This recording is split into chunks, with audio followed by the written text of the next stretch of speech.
I want to talk about your American Idol experience and how you ended up getting on American Idol. Because it sounds like you were pretty, I don't know, not lost, but like you were still trying to figure out who you were. You're trying to find your voice. You're trying to find your confidence before going on American Idol. And like you said, you're still figuring it out now. But I'm sure American Idol gave you a lot more confidence. But how did you end up getting on American Idol? Weren't you the last audition too? I was. Yeah. I was the last one aired, and I actually, in real time, when they were filming the auditions, I was the final one. But that process usually starts months ahead of time. Like, I was actually around this time last year when someone reached out to me and was like, hey, a friend of yours turned in your name. Shout out to Josh Blaylock. And they were like, we'd love for you to start auditioning. I was like, okay. That's the first time that's happened for me, that they reached out to me. That was the big difference this time around. Because every time in the past, I would audition on my own. I would get to a certain point and they'd say, hey, we're just going to pass this year. And eventually I gave up. I was like, whatever. And the main reason I stopped doing it is because they stopped doing the open call, which is where everybody goes to a big location. I love doing that because I would meet people. I still have friends from auditions in the past, that were friends to this day. But I stopped doing it. I was like, it's not worth it. Like, I'm not getting anywhere with this. I'm going to focus on some other stuff. But I have to like backtrack a little bit because 2021 was a really, it was a rough year. Like I drove back home from California with like nothing to my name, like just me and my cat. I got home. I couldn't go back to my house because my grandmother was sick. She had cancer, which she beat it. But my family was like, you can't stay here.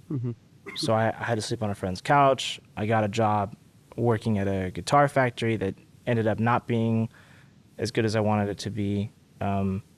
Eventually, I found this community of musicians. I started going to like R&B jams where everything was improv.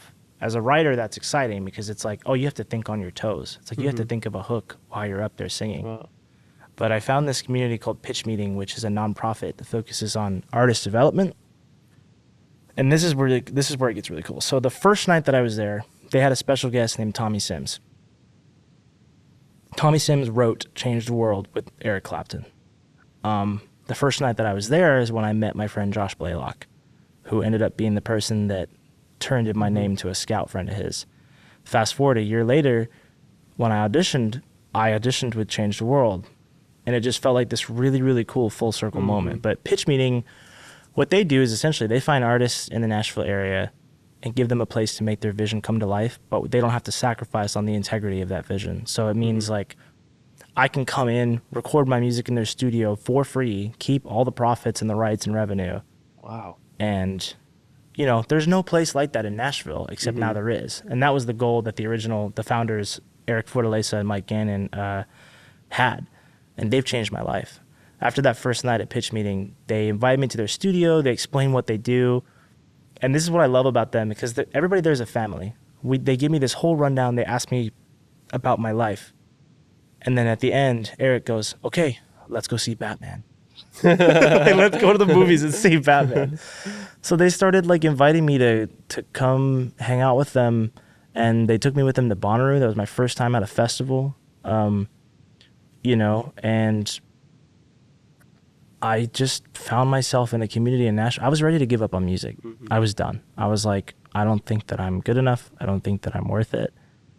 And they reminded me of what music really is, which is like, it's a joy, it's a passion, it's a communication tool, and it's community. You know, music wasn't made for one person to listen to alone in a room. It was made for many people to listen to. So that Idol journey started there. Then it was a lot of like, sorry, that was a big rambling session. Oh, no, please keep going. We got 2 hours here. We got to fill up the space somehow. It was a lot of like, hey, can you send in this clip? And then it was like, great, well, I'll be in touch with you. And then I would hear back and they'd be like, hey, you're moving to the next round of producers. They're going to take a look at you. I'm like, great, cool. And then finally I get the call. It's like, hey, you're going to have a Zoom audition in front of the executive producer and a couple other producers.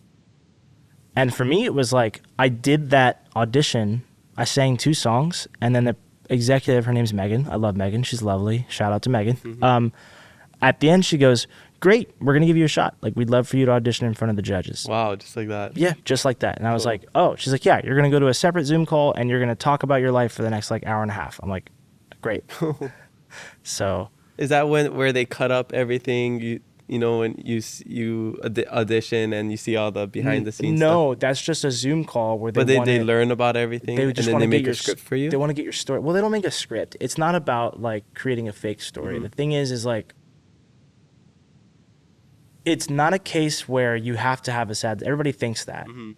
but it definitely helps. If you have a story or an interesting life, that's what they want to show, because it's, you know, it is a TV show, but it's also like it's a good story and it's a good carrying People point. relate to it. That's People, why. yeah, It's people about relate to that connecting stuff. with each- yeah, The amount of exactly. people that have reached out to me about their parents, Mhm. you know, having a stroke or suffering something like that, immense. Mm-hmm. So many, because they related to that story.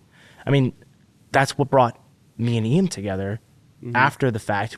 I didn't know about his dad until after we did our duet. Mm-hmm. But once I found out, it only strengthened our bond, because holy crap, like his dad went through the same exact thing that my dad is currently going through right now. It only strengthened our bond with each other. Shared trauma brings Yeah. people together. So when they find these stories, they want to push them forward. It doesn't mean that you won't get through without us, because I know plenty of people that didn't necessarily have something traumatic. They were just incredible artists and singers. Everybody in the top 26 was incredible. But yeah, it starts there. They want to get a sense of who you are so they can kind of shape how you're presented if you get more airtime. And you sort of start to get a sense of who's going to get airtime and who's not when you're filming. Because the more that they ask you to come and do something, the more that they're like, hey, can you come? We need you to come film this. You're going to come do this. The more likely it is that you're probably going to catch some airtime. At least that's my perspective.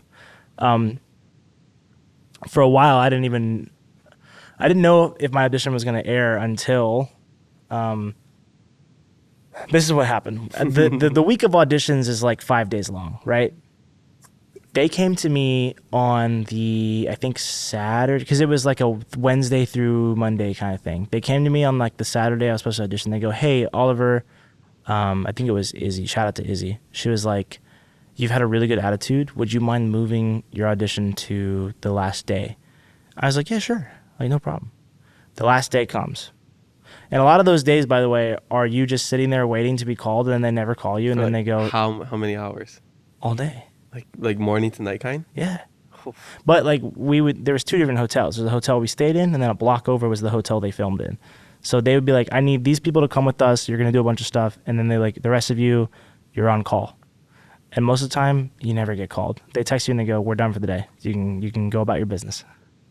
But they, I did like all my stuff on the first day. Yeah. They come to me on the day of my audition. I'm like waiting, and I have my dad with me, and I go to Amy, who's sort of like the talent wrangler. I don't want to say wrangler, but like she's in charge of all the talent. Shout out to Amy. I love Amy. She's like, sweetheart, I have too much going on. Unless it's uber important, I'm gonna need you to get out of my face for right now. That's just how she talks. And I go, actually, my dad's having a rough time getting around. Can you please tell me? I know you're not supposed to, but can you tell me around what time I'm supposed to audition? She's like, okay, that's valid. Let me come back. She comes back to me. She goes, here's the scoop. You're towards the end. She said towards. She goes, you are towards the end of the day. We're going to send your dad back to the hotel and then bring him back later. Okay. Hours pass, just waiting, sitting in the background of shots. They do this thing called rehearsal, which is just they send you in a room to play your song in front of the executive, or no, and just to play your song in a room and see how it sounds. The first day, I did 2 rehearsals. The second one, they go, we need you for rehearsal. I said, no, I just did one. They go, yeah, but Megan wants to see you, which is the executive. That's another one of those hints that like they're really looking at you. And I played my song in front of the executive. Well, the day of my audition, they go, hey, we need to call you down for another rehearsal. I'm like, a 3rd rehearsal? Days later? Yeah. Why? So I go down there, and there's another executive named Nancy, and she's like, hey, how are you doing? I'm like, I'm gonna be real. Like, one of my good friends just got eliminated. Like, he was told no by the judges, and he was incredible. So I'm kind of freaking out. And she goes, I don't know if you're aware, but we have decided to close the auditions with you. You are going to be the final audition. And I'm like, great. No pressure. No pressure. Yeah.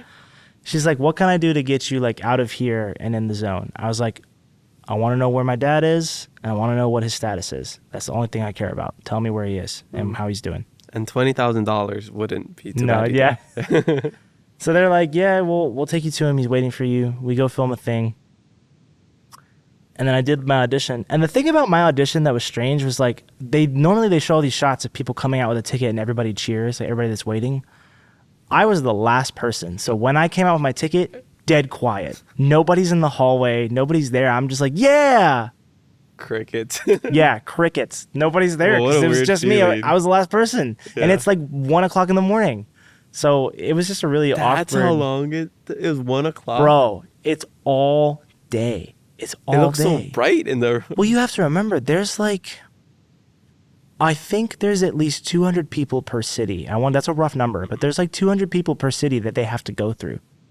Oh, so even the judges must be exhausted. Oh, 100%. Dang, all that talking and. Yeah. I mean, I'm not going to speak on their behalf, but like, I know they get exhausted. You know what I mean? And they gotta like. Yeah, and then they gotta, they Wow. gotta be on for the camera. Wow, that's such interesting perspective hearing like, all the behind the scenes stuff. Yeah, I will say everyone I worked with on the show was lovely. Yeah. All the producers, I love all of them so much. I miss them on a daily. I'm like, man, I miss those guys. Yeah. They're all awesome.